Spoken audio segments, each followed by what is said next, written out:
Thank you. It's now my pleasure to introduce Mary-Jo Hoeksema. She's the Director of Government and Public Affairs for the Population Association of America and the Association of Population Centers. Since 2008, Mrs. Hoeksema has co-directed the Census Project Coalition. She's also a member of the Coalition for Health Funding Board of Directors and ad hoc group for Medical Research Steering Committee. Prior to a position with PAA and APC, Mary-Jo Hoeksema worked at the National Institute of Health for approximately 10 years. She holds a Master in Public Administration from George Washington University. Welcome, Mary-Jo.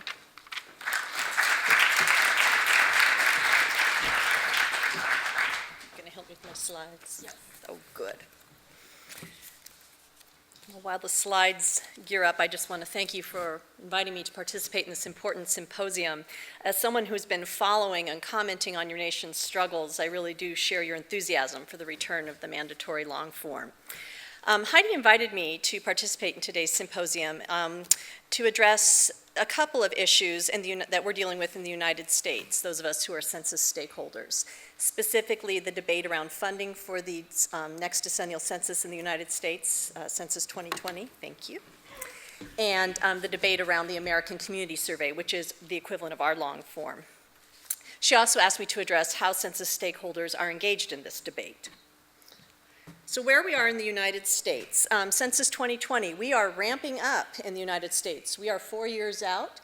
There are a number of field tests that the Census Bureau is conducting across the country, and they have more planned for next year, in which they are testing a number of innovations that the Census Bureau claims could not only modernize Census 2020, but also save the U.S. taxpayers as much as $5 billion over the life cycle of the census. Some of those innovations that they're testing include the use of government and commercial databases to update address lists and maps. They are testing internet response mode. They are also using adaptive design in their field collection activities, and also testing the use of administrative records to enumerate unresponsive households. So how do census stakeholders fit into all of this? We have the dubious challenge of defending all of these activities, particularly from a budgetary standpoint. The census budget, though, is unique among other federal agencies in the United States. The Census Bureau's budget ramps up through the middle of the decade and then ramps back down. Most federal agencies in the United States, their baseline funding hovers around a specific number and may go up a little or down a little. So this is a real challenge for stakeholders because we are constantly in the process of educating lawmakers and their staffs about about how the Census Bureau budget flows and why the Census Bureau needs more money at critical points during the course of the decade. So as stakeholders, we work really hard to explain this cycle to lawmakers. And unfortunately, many U.S. Policymakers don't either understand why it's important that the Census Bureau budget ramps up and ramps back down, or they simply see these large increases years out before the decennial census as piggy banks, money that could be rated or used for other programs that have more immediate pressing needs.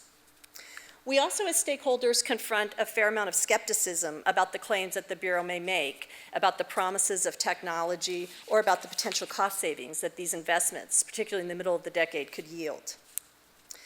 Finally, a challenge that Census Bureau stakeholders in the United States face, particularly in dealing with Congress, is the bill that funds the Census Bureau, both in the U.S. House and U.S. Senate, is grouped with a number of other federal agencies. This bill is called the Commerce, Justice, Science Appropriations Bill.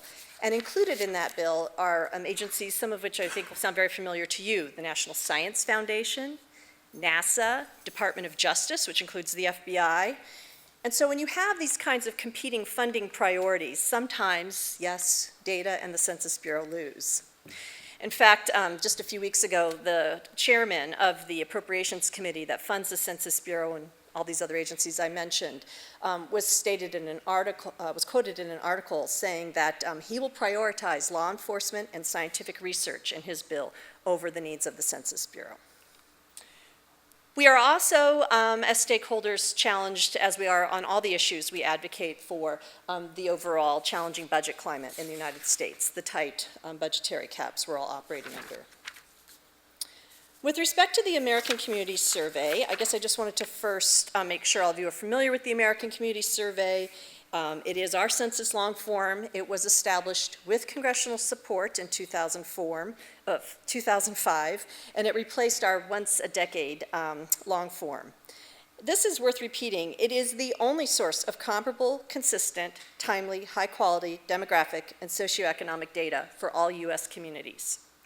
It is part of the constitutionally required decennial census program, and therefore it is a mandatory survey that approximately 3.5 million households in the United States receive annually. It guides billions of dollars of federal funding to states and localities, and it drives key investment and planning decisions made by government officials as well as business interests. So despite its obvious significance, it has its fair share of critics, particularly in the United States Congress. I would say their concerns are centered into three major areas. They're concerned about the respondent burden that we place upon individuals who receive this survey, the perceived intrusiveness of the survey, and its costs. And to sort of channel their concerns, they've taken several of these actions. The first being offering amendments to funding bills, like the one I described to you, to either undermine the mandatory status of the ACS or its funding, or they've introduced separate legislation to make the ACS voluntary, or they've held congressional hearings. I think we had a real wake-up call in the census advocacy community in 2012 when an amendment passed on the House floor to make not only the ACS voluntary, but then to defund it altogether. This was a real wake-up call for all of us who had thought it would never come to this. So how did we respond, we being census stakeholders? We've really responded through our activities through the work of the Census Project, which I co-direct. The Census Project is a broad-based, nonpartisan, diverse network that includes the interests of business, the business sector, labor, civil rights, scientific research, housing, and human services groups. Together, we all support not only the work of the preparations for the decennial census, but also a robust mandatory ACS. How do we work? Well, we work to develop cogent, compelling arguments that appeal to a broad political audience. We emphasize the applied uses of the ACS and census data in particular to demonstrate how the data benefit essential services and programs at the state and local level. We conduct face-to-face meetings with members of Congress and their staff, as well as administration officials, to communicate our interests. And whenever possible, we bring stakeholders to meetings with members and staff that have the most relevance to that particular member's or office's committee assignments or legislative priorities. We reach out to the grassroots through our member organizations by developing materials that they can then use to develop their own messages when they speak to policymakers.